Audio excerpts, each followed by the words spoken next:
Hey guys, welcome to my video on how to pick diverse text. One of my biggest struggles as a new teacher was trying to find text that my kids could read, that was interesting, and that would engage them. Especially for my students who weren't on grade level, who were struggling, or who just hated to read.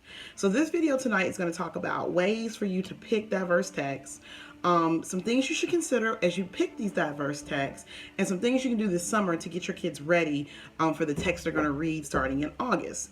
So I'm going to start this by saying that I have a belief that kids who hate to read don't really hate to read. They hate what we put in front of them. And so a lot of times our kids need lots of options, lots of books, and lots of varying types of books for them to really love to read. So I'm going to talk about what I did in my world literature class with my students. I worked in a Title I school, approximately about 30 kids per class. About 8 to 10 of those students were usually serviced through special education. I would have some students in there who were gifted, but for the most part, it was a very mid-level class. And the majority of my kids who were in 10th grade, there was a good portion, maybe 10 to 15%, who were over age. So they had, it was their first time taking world literature, but they had been held back in middle school. So they were coming to 9th grade, 16 years old. So when they got to world literature, they were 17, some 18. So I want to start off with a book that I used to teach every year. And the book that I got the most, all of my kids, male, female, special ed, gifted, they loved. So we always started the year, at the beginning of the year, I always posed a series of questions to my students. And they were very overarching questions, essential questions. So I would say something like, is it ever right for you to murder somebody? And that was our question for the year. And through that question, we framed all of our literature for the year based on those questions. So for this class in particular, the question was, are you ever justified in killing someone? And I usually started this unit with just having a brain pick of the students and them telling me, are you ever justified? What are some reasons? What are some things? And us looking at some modern day articles of just in the news of people killing people, clips of shows, and saying, were these murders justified? So I usually started with Night by Elie Wiesel. And Night by Elie Wiesel is one of my favorites. It's a short book, but it's super dense, and it was really, really hard for my students to read. So about 2 years into teaching this book, I got the idea that I needed to give the kids something before they went into Night. Of course, we did WebQuest and we researched, what is the Holocaust, but I needed them to kind of understand that the Holocaust wasn't a long time ago. So I found this book through a colleague. It's called Left to Tell by Immaculée Ilbazoga, and it's an excellent book. And so the book is about the Rwandan genocide, and it starts off with a very simple introduction. And I'm going to read how I would read it with the kids. I heard the killers call my name. They were on the other side of the wall, and less than an inch of plaster and wood separated us. Their voices were cold-hearted and determined. She's here. We know she's here. Find her. Find Immaculée. So I would read this introduction. It's about 2 pages, and I would stop. And so we would talk about, in the introduction, of course, somebody's looking for somebody, and we say, what are they going to do to them? If they're looking for them, you think they're going to kill them? What do you think they're going to do? Who are these killers? And my kids would always just be really, really quiet and like, and so they would read the first chapter, and then I would go into the book and I would have them look at the pictures of Immaculée and her family pre-Holocaust. We would go through it. They'd make comments about what they were wearing, all that good stuff, and then they would go through and we would look at one of the pages where it talks about a child that was murdered in the Holocaust. And so I would ask the kids at that point, do you think this baby deserved to be killed? He was 8 months. So the kids all would be like, no, they didn't deserve it, they didn't deserve it. And so I would start with this book. We would look at news clips then from the Rwandan genocide, and I would always start with, I was in high school when this happened. And my kids would be like, oh my God, this happened a long time ago. I'm like, no, this happened in 1995. So I would always teach this book first. And this is a thick book. It's kind of long. It's 214 pages, but my students would finish this within a week, maybe 2 weeks of this, because it is very not gory, but it talks about blood, it talks about stabbings, it talks about all the realities of the Rwandan genocide. And we would work through this. We did several activities. We did book talks. I did a lot of grouping activities. And this book would take us, with all of that, it would take about 2.5, 3 weeks, because our units were 9 weeks. And as they went through and we looked at clips, and we looked at a lot of news articles about what happened, news videos, a lot of the kids would say, oh my God, how did we let this happen? And we would transition into Night. And Night is a very interesting story, because the kids would start to make the connections in that, wait, the Rwandan genocide happened in 1994, and the Holocaust happened in 1944. So what happened? How did we let this happen again? And it was a really good book for my kids. During this time, I used a lot of audiobooks for the kids, especially for Night, with the hard names and with a lot of the pronunciations they needed to know. And I would allow the kids to read the book via audio. And there was a lot of great discussions. Usually at the end of this unit, we would do a major writing project. So the kids would have to take these 2 books, and they would have to compare these books with, compare the books. And I would give them a series of about 8 to 10 questions. They would have to pick a question, and we would write on that question for the remaining 4 to 5 weeks. And it was a really, really interesting unit, because my students would be super engaged, but that engagement didn't stop with unit 1.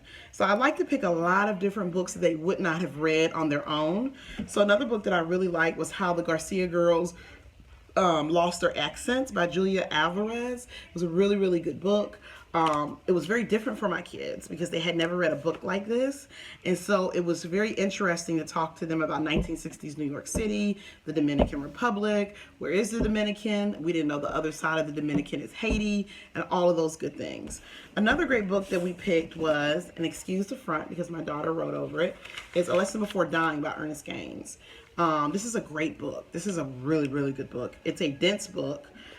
It's probably 240 some pages, but it's basically the story of a mentally ill man and how he is executed and what he learns before dying. It takes place in 1940s Louisiana, lots of racism, segregation, but it kept with the theme of, does anybody ever deserve to die? And this was a great conversation point for my boys, because clearly at the beginning of the book, it talks about how the young man who was executed, he didn't do anything. He just happened to be at the wrong place at the wrong time. And so it was a lot of great discussions, a lot of great writing assignments, all of those things. Another book that we picked, and I'm just going to go through these really quickly. We're going to have some more videos where I give you specific strategies on how I got through the books, but I just want to give you some different books that I chose, why I chose them, and how I accessed them when I didn't have the funds to buy them. So that's going to be at the end of this video. Another great book that I got was Ecology of a Cracker Childhood. Really good book, really different viewpoint. And it really talks about, it's really from the back roads of Florida for a white family. So it's really, really good. My kids loved it. Another one that my kids loved, we didn't read this in world literature. We read this in, maybe we did read parts of this in world literature, Othello. Othello was great. And to be honest, we read Othello, but we also read the No Fear Shakespeare one, so my kids would not have a hard time figuring out what they meant. But if you talk about sex, drugs, alcohol, this is a great book. Also, another book that we read was Leaving Atlanta. I use this for my book talks, and I was actually referred to this book from a teacher a couple of years ago, and it's basically a book about the child murders in Atlanta back in the 1970s, 1980s. And so it's a really good book. I'm located in Atlanta, so a lot of my kids were like, oh my God, I know where that neighborhood's at. I know where that street's at. I know so that it was a very sobering book for them, but it was a good book, and we use these for book talks. Another great book that I always started my year off, either first unit, second unit, probably second unit, was Things Fall Apart by Chinua Achebe. And as you can see, this is a very tattered and worn book, but this is a really, really good book. for my boys, because my boys a lot of time felt like all of our books were geared towards girls. And so this book was really great because it talked about all the things boys loved. It was about violence, it was about sex, it was about women, it was about a lot of stuff. And so a lot of my boys loved this book, and we had some really, really good conversations about, you know, do people deserve to die, especially with Okonkwo. He was a really good protagonist for my young men to read about. And last but certainly not least are two books, The Book Thief and Of Mice and Men, two equally great books that we would use in my class. And this book right here, The Book Thief, I'm not going to lie to you guys, this is a huge book. This book is probably 538 pages. I didn't assign this to the whole class. This was for my high achiever kids, or my kids who were just readers, and they were going through so many books. I would usually get them this book, and we would work through this. A couple of things I want to take note of. If you're a new teacher, you're getting ready to figure out what your students are going to read. Of course, I had a curriculum map, so I had suggestions on what I would want for my students to read. But point one, you're going to see this point right here, is that whatever book that I chose, I tried to make sure that if we read Things Fall Apart, and we talked about colonialism in Africa, I pulled articles about colonialism. I pulled articles from the past and also from present day. I brought in a lot of video clips. We read the book, read the poem, The Second Coming. I tried to connect all of the novels to shorter pieces, into news informational articles, poems, just a variety of texts. And I did that for my students who were not strong readers and who needed a relief in being away from the novel, if only for a little bit. So that's the first thing, is that I always try to, when I picked these books, I had a ton of smaller books, smaller texts that I use to teach the standards and to also help the kids understand the totality of the book. Point number two is that when I taught these books, at the beginning of my class, I knew what lexile each students were, what were my strong readers, what were my weak readers, who were my midpoint readers. And a lot of things that I did was, for every book that I taught, and I'll have a video on how you make these, I always had a book packet. And when I think packet, it's not aimless worksheets, but every book packet, I would start off with journals. So every journal, so for example, if we were reading Othello, and I said it's gonna take us about a month and a half, for those 5 weeks, every week there was a journal that they had to read and they had to respond to based on the book. So the journals would ask them different things, and I would try to take the standards and infuse the standards into the prompt, but the kids had to answer the journal. And they had journals, regular composition notebooks that I got for 25 cents a piece, that I didn't check them every week. I would tell them I'll pull them randomly, and these are points. What I'm looking for, did you answer the question and did you use the book? So it was a good way for me to keep up if the students were understanding, but it was also a good way for them to practice their writing. And when I pulled it up, I made sure that there was a rubric the kids had inside of their journal that they had to respond to, as they had to think about as they responded to it. Another important point that I did when I taught these novels, because I have a lot of people in the comments who will say things like, my kids can't read, they can't read these books. If it was classic literature, I always use No Fear Shakespeare, because it takes a lot of the time of me having to explain the little things, and it gives the kids some independence. So if I had, for my special ed and for my regular ed kids, they had the No Fear Shakespeare, and they would have for each chapter, they'd have about 5 questions that got to the meat of the chapter. And the questions would be standards based, and the kids were responsible for not only answering them, but they were responsible for, in class, having their book talks around those questions. And that saved me a lot of time in class, because I could put them into groups, or I could let them get into groups, and they would have something to talk about and they would have to answer. And the expectation, I taught for 15, 16 years. The expectation was that the kids had to respond to the text-dependent questions with text from the book. If they didn't, they got it back and I would not grade it. And in addition, they had to write incomplete sentences. So these are things that I taught them along the way. The first book, whenever I first got them, it was always difficult, but I had to train them, and this is what I want, this is how you do it, and this is what I want you to think about.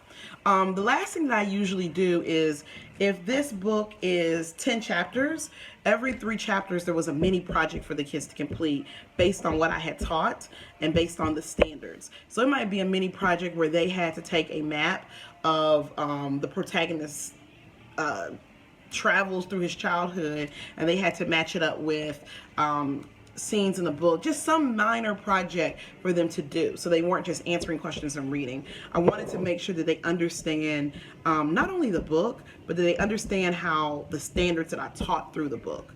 And then last but certainly not least, and I'll make a video about this, is the writing. Writing was huge in my ELA class, because if you can't write, you can't do anything.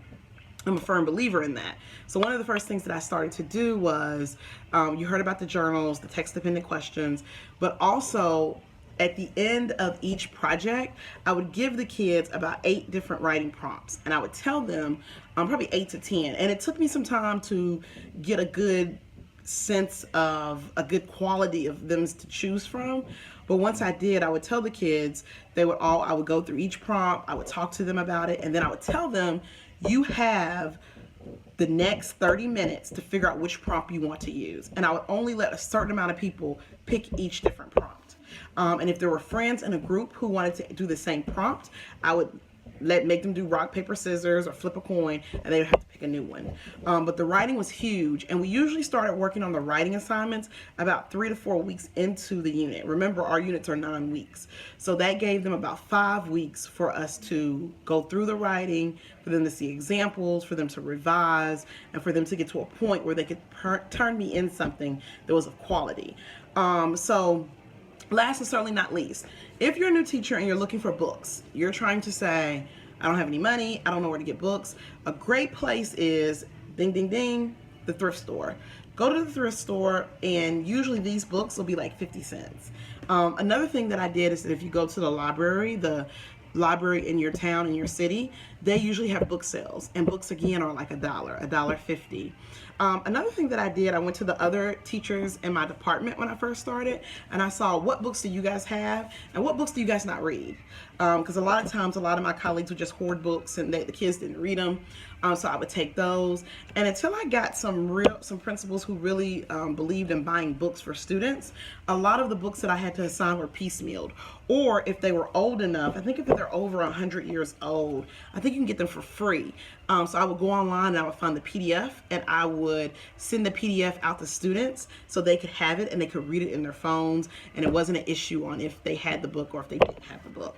So that's my advice. The next video I'm going to talk about the writing and how I assign writing in a multi-level classroom.